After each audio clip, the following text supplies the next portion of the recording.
Welcome to AP Daily. This is Mr. Burris, and today we're covering topic 2.9, mechanisms of transport. So what will we be learning today? For today's video, we're going to look at how molecules passively transport across the membrane. How does water move across the membrane? How molecules are actively transported across the membrane? And finally, how do large molecules and large amounts of molecules get transported? So let's dive in. Diffusion is the movement of molecules from a high concentration to a low concentration. Small, non-polar molecules pass freely across the cell membrane. Those include nitrogen, oxygen, and carbon dioxide. Small amounts of very small polar molecules, like water, can diffuse across the cell membrane, but in very, very small amounts. The other type of passive transport is facilitated diffusion. This is the movement of molecules from a high concentration to a low concentration through transport proteins. Large and small polar molecules move this way, and so do charged ions, including sodium, potassium, which require channel proteins. For large quantities of water, they move via aquaporons, and the differences in relative solute concentrations can facilitate osmosis, which is the diffusion of water. For active transport, it moves molecules and or ions against their concentration gradient. So they're going to move them from low concentration to high concentration. Protein pumps are carrier proteins used in active transport.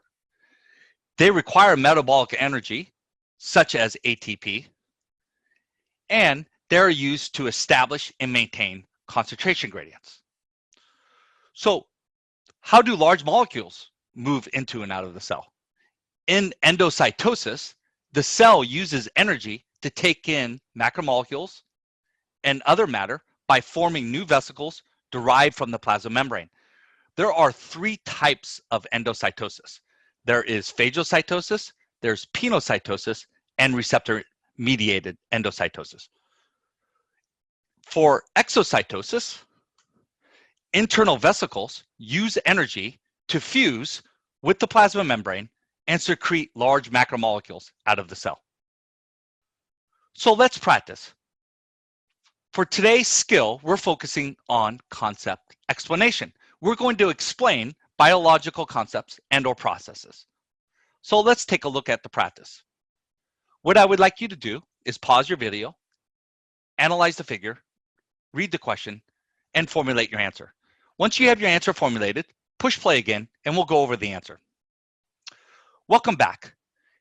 In this question, you're looking to explain how the cell is maintaining high concentration of sodium in the environment surrounding the cell. Your answer should include that sodium ions are being actively transported from inside of the cell to the outside of the cell through a membrane protein. So what should you take away from today's lesson? First, passive transport is the net movement of molecules from a high concentration to a low concentration without direct input of energy.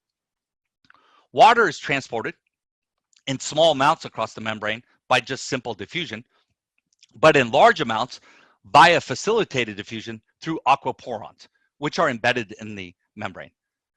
Active transport requires the direct input of energy to move molecules from regions of low concentration to regions of high concentration. And finally, large molecules and large amounts of molecules are moved into the cell by endocytosis and out of the cell by exocytosis. Well, I hope this lesson was helpful to you. Until next time, thank you.